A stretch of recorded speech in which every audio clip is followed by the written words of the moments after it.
Okay, I want to make a quick video. I was just watching the Oldest Stories podcast again, and I wanted to talk about pottery. Now, from what I learned, and I've learned some of this information before, but archaeologists talk about distinctive pottery types.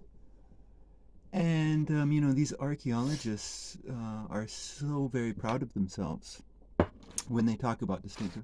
Like, oh my, they're just so proud of themselves. Because distinctive pottery types allow them to draw conclusions with a fair bit of scientific rigor. And yet, think about how absolutely disgusting this idea of distinctive pottery types is. Like, let's say you have a city-state, and this city-state is coming out with pottery that's all the same, all pretty much, the same style. That is overwhelming evidence of tyranny within the craft.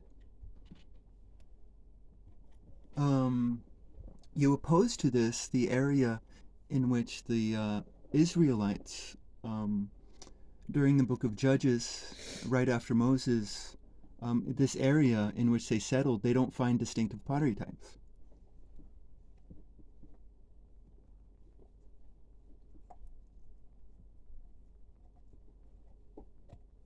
So, I mean, this would be proof that there is no tyranny within the craft of this society, right?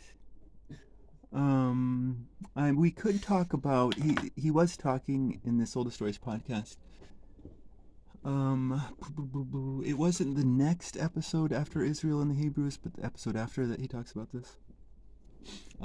In the playlist, the Canaan Israelite playlist. But he talks about the pottery of Canaan. And in Canaan, you do find different pottery types, but the examples he mentioned were like rich pottery types. And this would make sense. Phoenicia and Canaan are both lands of, they're at the crossroads of trade, right? So,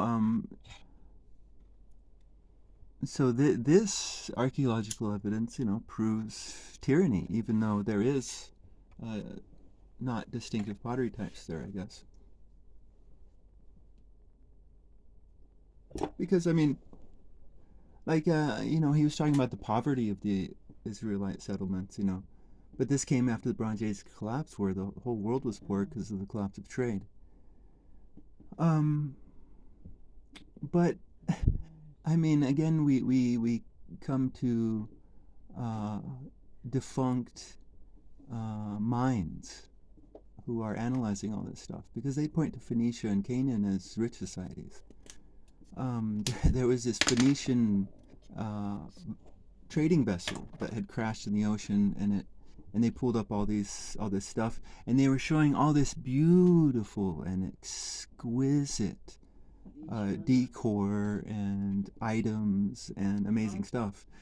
And then there was also a section of copper and tin, and this was copper and tin was hoarded by the elites, right? This was a way to control the population, because they're controlling the military infrastructure. But I mean, oh my, and they had some actor on there, and he was, oh no, they had all this symphonic music. This is a false idol right here, because I mean, it's idolizing what? It's idolizing a society that has a small minority of extremely rich people, and everybody else is poor.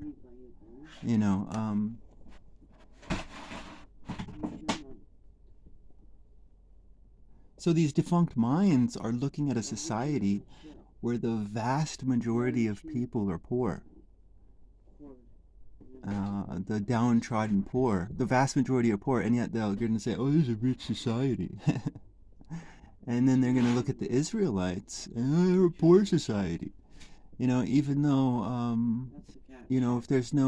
if there's no tyranny within the crafts, then pottery is going to be cheaper. I mean, everyone's going to have their pottery, and they're going to be able to store more food. The common person, and they'll be less dependent on the man who has all the money and the food, right? Because if they have a bad harvest, then they don't have the pottery. Because again, when you control the craft, the poor don't get access to enough of the resources that they need. So yeah, I know. I mean, oh my goodness, like this Israelite society, uh, the poor of Phoenicia and Canaan probably would have rather lived there, right? And this idea of poverty is all messed up. But I thought this whole pottery thing was interesting, and and it proves distinctive pottery types would be evidence of a tyrannical society, right? Because all societies praise themselves, and we have to try to come up with some standards to properly judge them. And distinctive pottery types would be uh, a standard of negative judgment towards a civilization.